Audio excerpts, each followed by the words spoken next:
Hello दोस्तों, welcome to civil engineer एफबीएच।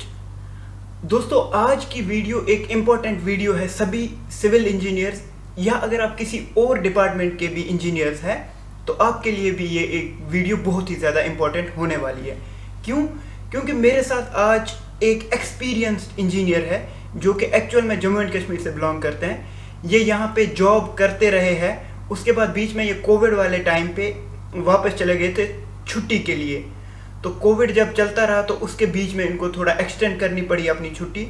फिर ये उसके बाद वहाँ से वापस आए अपनी पुरानी कंपनी में और फिर उसके बाद इन्होंने अपना जॉब जो है उस कंपनी से दूसरी कंपनी में स्विच किया। तो आज हम इनके साथ इसी बारे में बात करेंगे कि किस तरह से इन्होंने स्विच किया, क्या क्या सिस्टम रहा उस टाइम पे, किस तरह से उन्होंने अपने आप को मतलब अगले इंटरव्यूज के लिए प्रिपेयर किया, वो सब कुछ यहाँ पे डिस्कस करेंगे। और साथ में आप लोगों को ये कुछ अच्छी टिप्स देंगे कि क्या क्या तरीके से हमको आगे बढ़ना चाहिए अगर आप किसी गल्फ कंट्री में नहीं, न सिर्फ दुबई बल्कि किसी और भी एरिया में, गल्फ में अगर यही तो यूएई है, अगर आपको सऊदी अरेबिया कहीं और भी जाना है उसके लिए भी थोड़ी बहुत टिप्स आपको ये देंगे। तो मैं इंट्रोड्यूस करता हूँ मिस्टर इरफान को। अस्सलाम वालेकुम इरफान, कैसे हैं आप? ठीक ठाक। और आप सुनाए कैसे हैं? अल्हम्दुलिल्लाह, आपकी दुआएं। मुझे आपसे बहुत सारी बातें करनी है क्योंकि हमारे पास जितनी भी ऑडियंस है इस चैनल पे वो मोस्टली इंजीनियरिंग फील्ड से रिलेटेड है और उनका मोस्टली ये कहीं ना कहीं मोटिव है कि वो कभी ना कभी गल्फ में किसी भी कंट्री में, ना सिर्फ यूएई किसी और कंट्री में आ जाए जॉब के लिए। तो उसीलिए मैंने आपको ये रिक्वेस्ट की इस वीडियो में आने के लिए। तो मुझे आप ये बताइए कि आपके पास कितने साल का एक्सपीरियंस है, और पहली बात तो ये कि आपकी एजुकेशनल क्वालिफिकेशन के बारे में आप बताएं। फैज़न भाई, पहले तो सलाम अलैकुम, नमस्कार, सत श्री अकाल एवरीवन जो भी फैज़न भाई के चैनल को देख रहे हैं और उसके माध्यम से भी हमारी जो आज की वीडियो है वो देख रहे हैं। तो उम्मीद करते हैं आप सब खैरियत से हैं। जैसा कि बताया फैज़न भाई कि हमारा जो है बैचलर्स इन टेक्नोलॉजी बीटेक जिसको हम कहते हैं इंडिया में, और बीटेक मैंने सिविल इंजीनियरिंग में किया हुआ है। 2018 पास आउट हूँ मैं from lovely professional university Jalandhar में, जो है इंडियाज़ लार्जेस्ट प्राइवेट यूनिवर्सिटी है और इवन कॉस्टलीस्ट भी है क्योंकि काफ़ी महंगा मतलब फीस स्ट्रक्चर वहाँ का है। जी बिल्कुल ऐसे ही है। एंड जो है उसके बाद डायरेक्टली मेरा जो है कि डायरेक्टली यूएई आया था मैं जॉब सर्च के लिए। मैंने इंडिया में कोई एक्सपीरियंस नहीं लिया, कोई वहाँ पे मैंने ऐसा जॉब नहीं किया। डायरेक्टली मेरा टारगेट था कि मैं जो भी है पहला जॉब मैं करूँ वो मैं यूएई में आके करूँ, क्योंकि इंडिया में जैसे कि हमारे व्यूवर्स भी जानते हैं, आप भी जानते हैं कि वहाँ पे हमारी सैलरी जो है सिविल इंजीनियरिंग के लिए ज़्यादा से ज़्यादा 15,000, इससे ज़्यादा तो नहीं होती, कोई भी नहीं। अब कोई few of them will be जिनको 20 मिलती है, ज़्यादा बस, इससे ज़्यादा तो नहीं। तो मेरा वो उसमें कोई सेटिस्फेक्शन नहीं था, पर्सनली मैं इंटरेस्टेड नहीं था वैसी किसी सीन के लिए। तो I took the chance to coming UAE और यहाँ पे मैं अपना जो है जॉब से स्टार्ट किया था फिर, और it took me around 2.5 months to reach to my target job. 2 से 3 महीने के बीच में आपको पहली जॉब मिली थी 2018 में? 2018 में ही। तो फिर 2 से 2.5 महीने लग गए थे।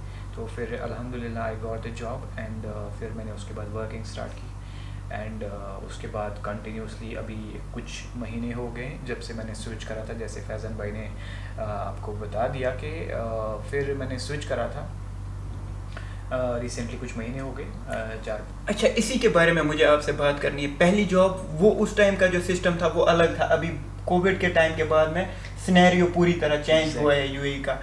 आप मुझे ये बताइए, जब आप स्विच कर रहे थे जॉब तो आपको कैसी डिफ़िकल्टीज आई, किस तरह के इंटरव्यूज हुए और किस तरह की अपॉर्चुनिटीज़ थी उस टाइम फील्ड में? जैसा कि हम सभी जानते हैं कि कोविड ने जो है जॉब मार्केट को टोटली रिशेप कर दिया।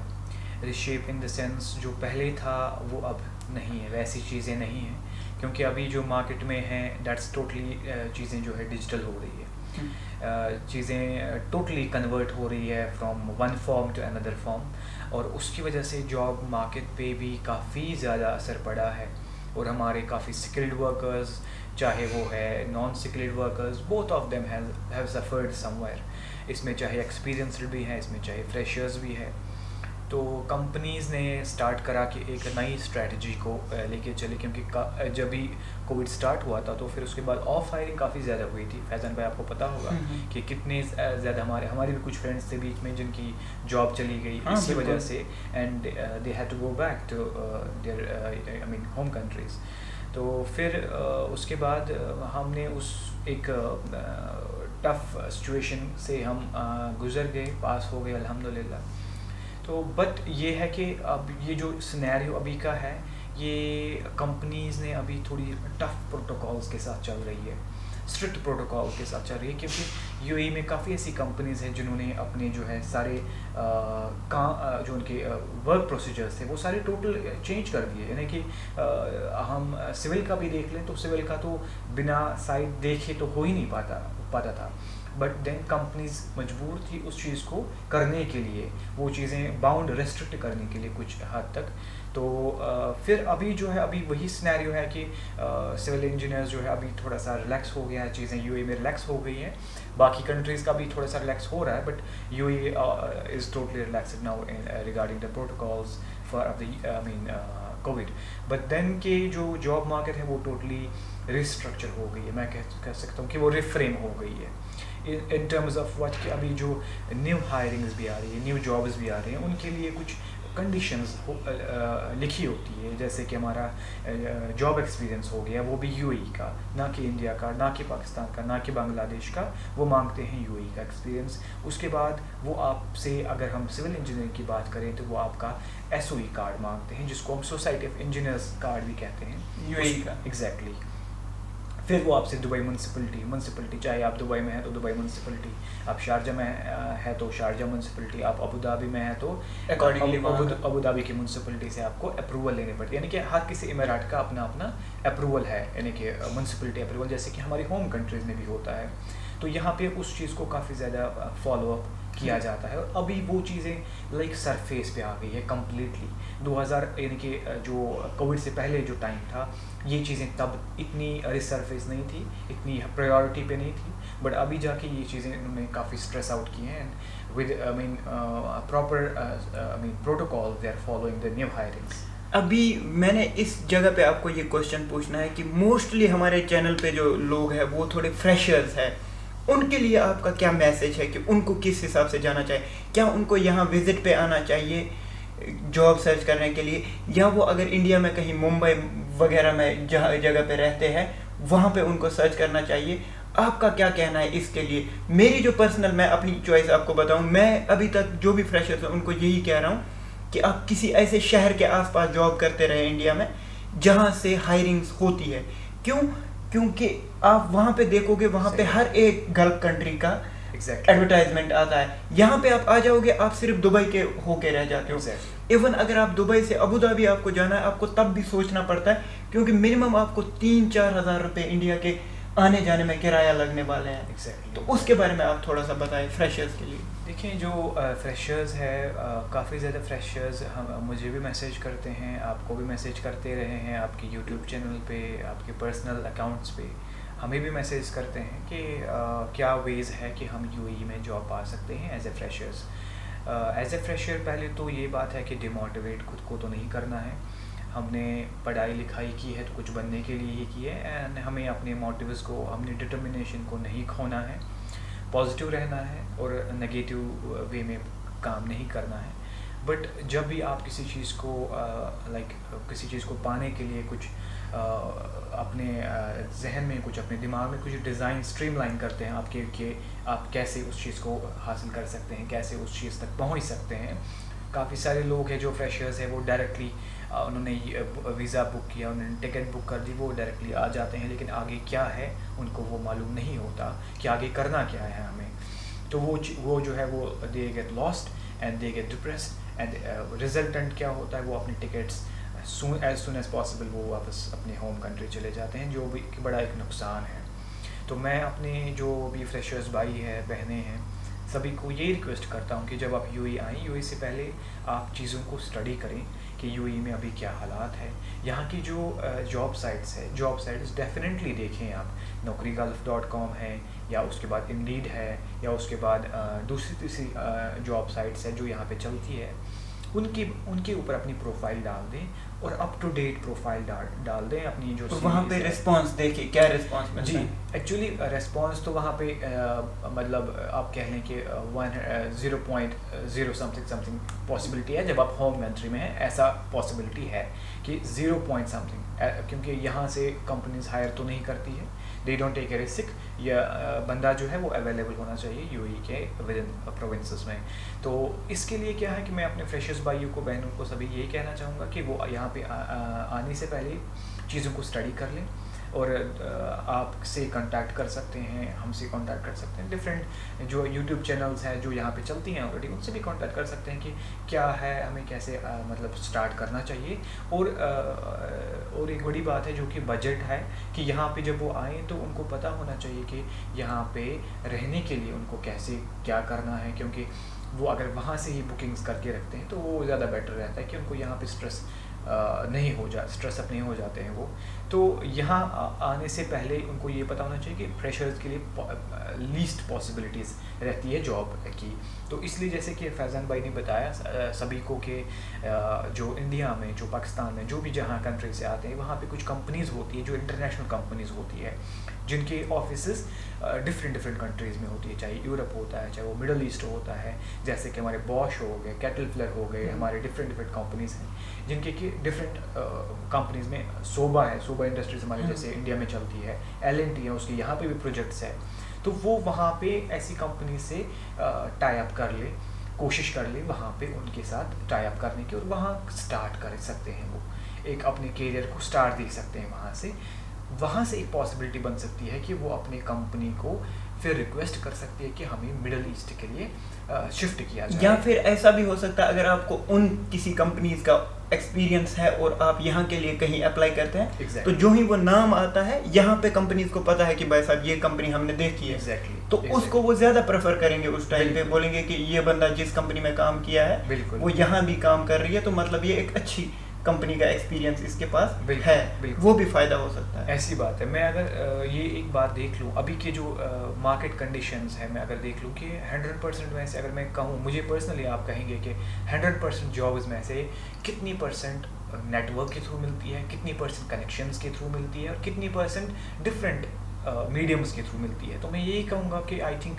60% ऑफ द जॉब्स जो मिलती है अभी 60%, इसमें एक लिंक्डइन कनेक्शंस आते हैं और दूसरे आपके अपने पर्सनल कनेक्शंस आते हैं, जिसमें आपके फ्रेंड्स आते हैं, जिसमें आपके प्रीवियस जो है आपके कोलीग्स रहे होते हैं, उनके कनेक्शंस होते हैं। वो सबसे एक बड़ा फैक्टर है। इसीलिए मैं हमेशा अपने चैनल पे ये बताता हूँ, लिंक्डइन पे प्रोफाइल बनाओ और जो भी इधर की कंपनीज है, बड़े बड़े जो ऑफिसर्स है कंपनीज के, कंस्ट्रक्शन मैनेजर्स, उनके साथ कनेक्ट करने की कोशिश करो। बिल्कुल। उनको अपना CV ड्रॉप करो, भले ही वो आपको आज रिप्लाई ना करें, क्योंकि उनके पास भी टाइम नहीं होता, बट इवेंचुअली जब उनकी कंपनी में कोई हायरिंग हो रही होती है तो वो कहीं ना कहीं अपने लिंक्डइन पे देखते हैं, क्या पता कोई ऐसा बंदा हो जो डिजर्व करता हो ये पोस्ट, तो हमें करनी है और छोड़ देना है। ऐसे ही कभी ना कभी रिप्लाई आ सकता है वहाँ से। मैंने कुछ ऐसे दोस्तों के साथ भी बात की पहले, उनने बोला कि 6 महीने पहले मैंने एक कंपनी में अप्लाई किया एक मैनेजर को, और 6 महीने के बाद उसकी मुझे कॉल आई कि अभी आप अवेलेबल हो क्या, हमारी कंपनी में वैकेंसी है। तो मतलब एक चांस वो भी बन सकता है आपके लिए। एग्जैक्टली वही मैंने कहा कि जितने आप कोशिश कर सकते हैं कि आप अपने कनेक्शंस बढ़ाएं, आपके लिंक्डइन कनेक्शंस बढ़ाएं, जैसे कि हमारे FB पे फ्रेंड्स होते हैं और आपके इंस्टा पे फ्रेंड्स होते हैं, वैसे ही आपके लिंक्डइन पे एक प्रोफेशनल अकाउंट होता है और आप प्रोफेशनली डील करते हैं। आप ऐसे ही किसी को मैसेज नहीं करते हैं कि हाँ hello how are you, no, you are talking everybody professionally, कि आप किसी तरीके से बात करते हैं, आप कुछ प्रोटोकॉल्स के साथ बात करते हैं, और आपका वे ऑफ जो टॉकिंग है। मैं अपनी एक पर्सनल बात बताऊं, जब मैं पास आउट हुआ था तो तब जाके मेरा ड्रीम डायरेक्टली जो था, मैं चाह रहा था कि डिफरेंट यूरोपियन कंट्रीज़ में भी मैं अप्लाई करूं। तो उस टाइम पे मैंने एक कैनेडियन एक कंपनी थी उनके एक HR थे, मैंने उनको मैसेज किया था, बट मुझे पर्सनली इतना एक्सपीरियंस नहीं था, न्यू था मैं लिंक्डइन पे। तो उन्होंने जब मुझे रिप्लाई करा, उन्होंने कहा कि my dear, you look up for new ways of reaching out to the people on LinkedIn, maybe you will have better replies and responses. See, ये एक HR का रिप्लाई था, एक HR का मैसेज था। अब आप ये कहेंगे कि आप घर बैठे, बेड पे बैठे, रूम पे बैठे आपको सारा कुछ आ जाएगा। नहीं, आपने करना है कुछ, आपने अपनी प्रोफाइल्स बनानी, अपने CVs बनाने हैं, आपकी एकेडमिक जो क्वालिफिकेशंस हैं उनको अप टू डेट रखना है, ठीक है, आपके जो भी नेटवर्क्स हैं उनको मेंटेन करना है। तो उसके बाद ही आपके पास ऑप्शंस बनेंगे, आपके पास जो कनेक्शंस बनेंगे वो आपको हेल्प कर सकते हैं जॉब्स को पाने। बिल्कुल सही बात। अभी एक और क्वेश्चन आपके लिए है इंटरव्यूज़ के बारे में। सिविल इंजीनियर्स के इंटरव्यूज़ कैसे होते हैं, उसमें किस तरह के क्वेश्चंस पूछे जाते हैं? अपने किसी इंटरव्यू का एक्सपीरियंस आप थोड़ा शेयर करें, ताकि जो मैक्सिमम जो भी हमारे ये व्यूअर्स होते हैं उनका हमेशा ये क्वेश्चन होता है, सर इंटरव्यू में क्या पूछते हैं? हमेशा आपके पास भी आया होगा ऐसा कोई? मैं अपने जो व्यूअर्स हैं मैं उनको ये बताना चाहूँगा कि आप इंटरव्यू के बारे में सोचना बंद कर दें। आप अपने दिमाग में अपने लिए प्रेशर बढ़ा रहे हैं और कुछ भी नहीं।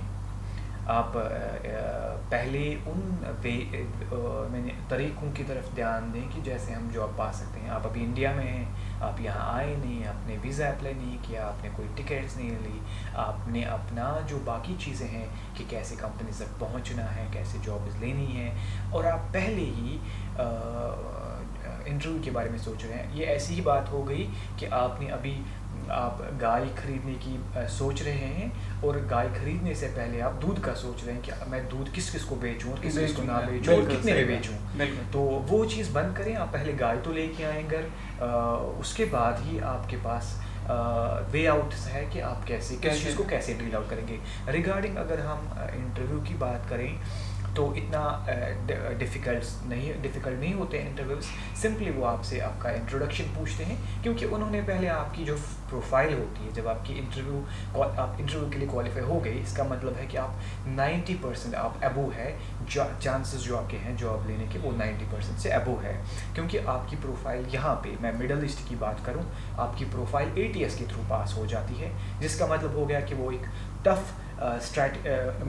स्ट्रक्चर होता है जो कि डिटरमाइन करता है कि आपकी CV में क्या क्या है जो हमारी कंपनी के रिक्वायरमेंट्स के मुताबिक चल रही है। इट मीन्स आप ओके हैं। लेकिन उसके बाद जब आपका इंटरव्यू होता है, आपसे वो मेनली पहले आपका इंट्रोडक्शन, आपका तारुफ पूछ रहे होते हैं, क्योंकि वो 90% श्योर होते हैं कि आप हमारी कंपनी का हिस्सा बनने जा रहे हैं, and they are giving you a good token of respect, they are respecting you in a good way. ऐसा नहीं है कि वो आपसे ऐसे सवाल पूछेंगे कि आपको डिमोरल करेंगे, आपको डिमोटिवेट करेंगे, नहीं, ऐसा कुछ भी नहीं है। वो आपसे क्वेश्चंस पूछेंगे, आपके आपसे इंट्रोडक्शन पार्ट पूछेंगे, आपने स्टडीज़ कहाँ से करी, आपकी क्या क्वालिफिकेशंस है, और उसके बाद वो आपसे आपकी जो सिविल इंजीनियरिंग है उसके बारे में आपसे वो सवाल कर सकते हैं, चाहे वो स्लैब के बारे में हो, चाहे वो कॉलम्स के बारे में हो, चाहे वो बीम्स के बारे में हो। और डिपेंड करेगा आप कौन सी पोजीशन के लिए अप्लाई करते हैं, क्योंकि सिविल इंजीनियरिंग में भी काफ़ी सारी पोजीशंस आती है, जैसे क्वांटिटी सर्विंग आ गई, क्वालिटी एश्योरेंस आ गई, साइट इंजीनियरिंग आ गई, ड्राफ्ट्समैन आ गए। इसमें डिफरेंट कैटेगरी के डिफरेंट सवाल पूछेंगे। वही हमेशा से मैंने अपने व्यूअर्स को ये कहा है कि जो भी आप प्रोफाइल बनाओगे वो एक्चुअल बनाओ, जो आपको आता है वही वहाँ पे लिखो। Exactly. क्योंकि अगर आप उससे एक्स्ट्रा कुछ लिख रहे हैं और इंटरव्यू में आपसे कुछ थोड़ा सा भी वैसा पूछा कि आपको नहीं पता था वो, तो उनको वहीं पे समझ आती है कि ये फ्रॉड है बंदा जी। तो हमेशा से जो आपके अंदर एक्चुअल क्वालिटीज़ है उनके ऊपर फोकस करिए, वही रखिए, चाहे वो बहुत ज़्यादा है भी नहीं, कम ही है, बट उतना लिखिए कि आपको अगर उसमें से कुछ भी पूछा जाए आप वहाँ पे रुक ना पाए। चाहे आपको वो डायरेक्ट आंसर ना भी आता हो, बट आपका आंसर कहीं ना कहीं नाप तोल के उनको समझ आए कि बंदे को इसके बारे में पता है। जी फैज़न भाई, जैसे मैंने आपको आज हमारी जैसे बात हुई थी, मैंने आपको एक कंपनी का बताया था जिन्होंने मुझे इंटरव्यू के लिए बुलाया था, और जबकि मैं काम कर रहा था ऑलरेडी, तो बट मैंने सोचा कि नहीं, मैं टाइम निकाल के इंटरव्यू दे दूंगा, बट इट डजेंट मीन कि मैं जाके ज्वाइन हो गया, मैंने ये कंपनी छोड़ दी। नो, इट मीन्स कि मैं इंटरव्यू में नई चीज़ें सीख पा रहा हूँ, और maybe I will get some better opportunities, better options, और मुझे कुछ बेटर ऑप्शन मिल जाए। तो मैं वो इंटरव्यू के लिए गया था। जैसे कि वो कंपनी थी कि स्विमिंग पूल्स के बारे में, यानी कि जैसे मैं लैंडस्केपिंग की कंपनी होती है यहाँ पे, ठीक है, उसमें स्विमिंग पूल्स में ले हमारे आते हैं। तो वो स्विमिंग पूल का एक्सपीरियंस तो मैं उस इंटरव्यू के लिए गया, मैंने उसको नेगलेक्ट नहीं करा, मैं गया इंटरव्यू के लिए और मैंने इंटरव्यू में नई नई चीज़ें सीखी और मैं नए लोगों से मिला, मेरे नए कनेक्शंस बढ़ गए, ठीक है। उनकी कंपनी के जो CEO थे उन्होंने मेरा इंटरव्यू करा था, और इंटरव्यू में उन्होंने मुझे पहले इंट्रोडक्टरी पार्ट पूछा है, यानी कि आप मेरे इंट्रोडक्शंस के बारे में। उन्होंने मुझे पहले ही कुछ सिविल इंजीनियरिंग के बारे में नहीं पूछा, कोई मुझे स्ट्रेस आउट नहीं करा, मेरी इंट्रोडक्शंस के बारे में पूछा, और उसके बाद दूसरी चीज़ें जो भी है कैसे हो जाती हैं। और आपको ये पता होना चाहिए कि यूएई में जब आपकी इंटरव्यूज़ होती है, यहाँ पे आपको जो डॉक्यूमेंटेशन वर्क है, टेंडरिंग हो गई, उसमें डॉक्यूमेंटेशंस है, और कैसे में हम जो बिड्स होते हैं, बिडिंग जो होती है, वो उनके जो डॉक्यूमेंट्स होते हैं वो कैसे हम प्रिपेयर कर लेते हैं। अब देखो काफ़ी सारे स्टूडेंट जो फ्रेशर्स होंगे जिनको ये नहीं पता होगा कि बिडिंग कैसे होती है, जो प्रोजेक्ट्स आते हैं उनकी बिडिंग कैसे होती है, और आप कैसे फिर अपनी जो आपकी डिटेल आउट होती हैं जब आप उनके तक रीच करते हैं। जैसे कोई कंपनी अभी कोई प्रोजेक्ट का मतलब एडवर्टाइजमेंट देती है, और फिर कंपनीज के बीच में बिड्स होती है, यानी कि जो डिफरेंट अमाउंट्स दे देते हैं कि हम इसको ऐसे अमाउंट में कर लेंगे, वो कहते हैं हम इसको ऐसे अमाउंट में कर लेंगे, और बेस्ड ऑन डैट वो कंपनीज किसी एक पर्टिकुलर कंपनी को प्रोजेक्ट दे देती है। तो आपको पता होना चाहिए कि बिडिंग कैसे होती है, टेंडरिंग डॉक्यूमेंट्स कैसे बनाए जाते हैं, आपकी जो है different knowledge like bill of quantities, आपकी जो है साइट इंजीनियरिंग की नॉलेज कैसे करते हैं, और डिफरेंट मशीन्स के बारे में आपको पता होना चाहिए। और मैं बात करूं जो मेरी पहली जो कंपनी जो जॉब लगी थी, वहाँ पे एक सीनियर सिविल इंजीनियर ने मेरा इंटरव्यू करा था, और उसके बाद मेरा CEO के साथ फाइनल इंटरव्यू हुआ था। और CEO के साथ मेरा पर्सनल इंटरव्यू हुआ था, कोई सिविल के बारे में नहीं हुआ था। मोस्टली CEOs के पास जब हम पहुंच जाते हैं ना, तो वहां तक उनको पता चल गया होता है कि ये एलिजिबल बंदा है। Exactly. फिर वो आपके साथ नॉर्मल बात ही करते हैं। वो एक्चुअली आपके उनका जो क्राइटेरिया होता है आपकी इथिक्स एंड मॉरल्स, आप इथिकली आप कैसे रिएक्ट करते हैं चीज़ों के साथ, वो आपको असल में वो भी आपको एग्जाम कर रहे होते हैं, आपको भी सवाल पूछ रहे होते हैं, आपको कभी पता नहीं होता, वो आपको पूछ रहे होते हैं आपके बिहेवियर, आपका बिहेवियर नोट्स कर रहे होते हैं, आपको कुछ क्वेश्चंस पूछेंगे और आपका बिहेवियर नोट्स करेंगे कि आप किस वे में आप चीज़ों को रिएक्ट कर रहे हैं, क्योंकि ये एक कंपनी के लिए बड़ा इंपॉर्टेंट फैक्टर होता है कि आपका बिहेवियर अगर कोई ऐसा है कि आप कंपनी के लिए प्रॉब्लम बन सकते हैं, तो वो आपको ऑफ है, वो आपको हायर नहीं करते, आपको डिस्क्वालीफाई कर लेते हैं। तो मेरा पहले जो है सीनियर सिविल इंजीनियर ने किया था, उन्होंने मुझे जो है हम कैसे वॉल्यूम निकाल लेते हैं कि हमें कितना कंक्रीट चाहिए साइट पे, हम स्टील को कैसे ऑर्डर करेंगे, कैसे स्टील को कैलकुलेट करेंगे कि कितना स्टील चाहिए, क्या चाहिए, वो सारी चीज़ें कि उसका नॉलेज पता होना चाहिए। बेसिकली ये चीज़ें तो हमारी क्वांटिटी में आ जाती है, QS कर लेते हैं, लेकिन हमें भी एज ए सिविल इंजीनियर पता होना चाहिए। एज ए साइट इंजीनियर आपको हर एक चीज़ पता होनी चाहिए। तो फिर मुझे उन्होंने एक इंटरेस्टिंग क्वेश्चन पूछा था कि जो हमारा स्टील होता है, स्टील रॉड्स होते हैं, उनके ऊपर कुछ रिब्स होती हैं, आपने देखा होगा कि वो रिब्स, उन्होंने मुझे पूछा था कि वो रिब्स क्यों प्रोवाइड करी जाती हैं, किस लिए प्रोवाइड करी जाती है।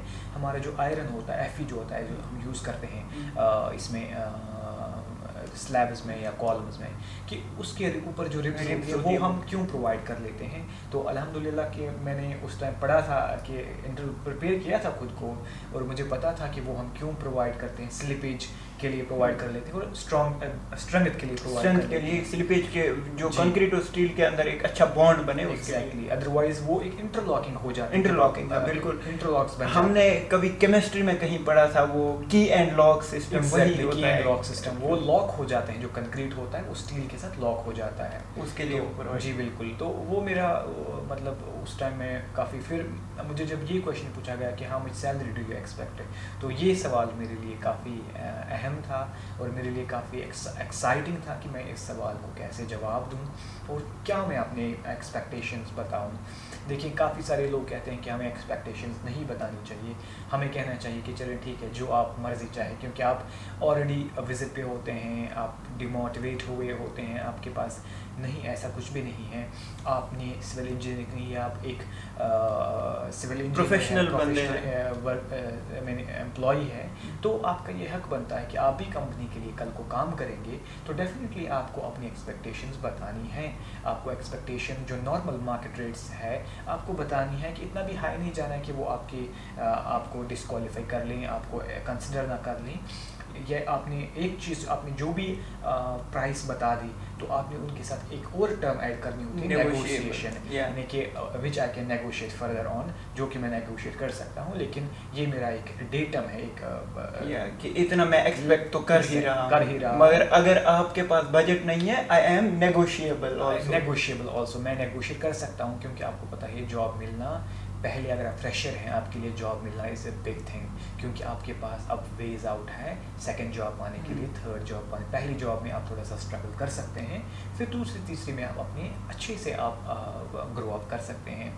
और फिर लाइक सिंपली है कि आप उनको जवाब ऐसे दें कि मेरी स्किल्स के मुताबिक, मेरी नॉलेज के मुताबिक, मेरी क्वालिफिकेशंस के मुताबिक मुझे लग रहा है कि मैं डिज़र्व इतना करता हूँ, और बेस्ड ऑन योर बजट वो उसके अकॉर्डिंगली चलेगा और मैं नेगोशिएट कर सकता हूँ। ऐसे वो जवाब उनको देना चाहिए। बिल्कुल सही बात। तो अभी एक पर्सनल क्वेश्चन है आपसे, कैसा आपको लग रहा है दुबई में, यूएई में रह के? क्योंकि यूएई, ये हर एक से मैंने क्वेश्चन किया है जी, क्योंकि यूएई एक ड्रीम प्लेस है मोस्टली लोगों के लिए। Exactly. क्योंकि यहाँ पे एंटरटेनमेंट है, यहाँ पे आपको सबसे बेस्ट आपको ये मिलेगा, सिक्योरिटी सेफ्टी मिलेगी। Exactly. तो कैसा आप इधर एंजॉय कर रहे हैं, कैसा आपको लगता है यूएई में रह के? Well, UAE is a place for those who want their dreams to come true. UAE में आपके पास काफ़ी सारी अपॉर्चुनिटीज़ है और आप एक डेवलप्ड सिटी में रह रहे हैं, तो यहाँ पे आपको मल्टीपल अपॉर्चुनिटीज़ है अपने करियर को ग्रोथ देने की। न कि सिर्फ आप एंजॉय करें, एंजॉय भी अपनी जगह, लेकिन आपका करियर है उसको आपने फोकस में रखना है, उसको आपने स्ट्रक्चर करना है कि आगे जाके मुझे किस पोजीशंस पे, किन पोजीशंस पे 2 साल 3 साल 4 साल के बाद आना है।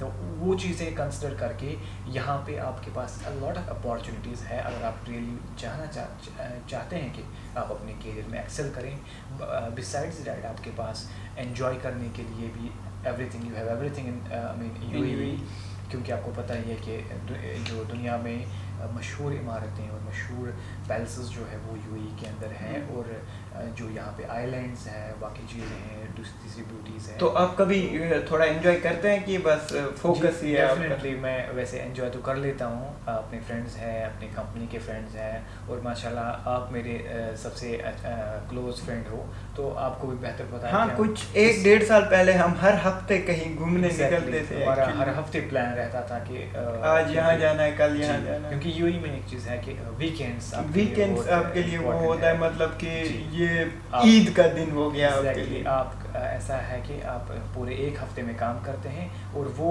जो आपका वीकेंड होता है वो आपका स्ट्रेस जो है रिलीज़ कर देता है, आप एंजॉय कर लेते हैं, आप रिफ्रेश हो जाते हैं, और रिफ्रेश होके फिर आप नया वीक स्टार्ट कर लेते हैं। ठीक है, तो वो हमारा ऐसा एक प्रोग्राम रहा करता था। इंशाल्लाह उम्मीद करते हैं कि वो प्रोग्राम फिर से हो जाएगा इंशाल्लाह, चीज़ें फिर से रिकवर जो है नॉर्मलाइज हो जाए इंशाल्लाह। ओके जी। और बाकी आपके चैनल के माध्यम से हम अपने फ्रेंड्स को, अपने व्यूअर्स को ना कि सिर्फ हमारे इंटरव्यूज दिखाएं, बट हमारी जो एंजॉयमेंट्स है वो भी हाँ, मैं कोशिश कर रहा हूँ। मैंने थोड़ी बहुत व्लॉगिंग शुरू की हुई है, तो व्लॉग्स मैं अपलोड करता रहता हूँ, तो वो भी हम व्यूअर्स के साथ शेयर करते रहेंगे। कुछ और भी हमारे माइंड में है, अभी मैं आपके साथ डिस्कस कर रहा था, तो उन चीज़ों पे भी फोकस करेंगे, क्योंकि थोड़ा अच्छा लग रहा है हमें ये यूट्यूब पे आना, क्योंकि बहुत सारे मैसेज कभी कभी आते हैं इंस्टाग्राम पे या यूट्यूब पे कमेंट्स में, तो दिल खुश हो जाता है कि कोई किसी की हेल्प हमारी वजह से। अब मैं आपको बताऊं, कल मैं एक लड़के से मिलने जा रहा हूं जिसको मैंने पूरा गाइड किया, और उसको जॉब मिल गई। जॉब मिलने के बाद उसने पहला मैसेज मुझे किया, सर मुझे आपकी वजह से जॉब मिली, थैंक यू, मेरे से कब मिलोगी?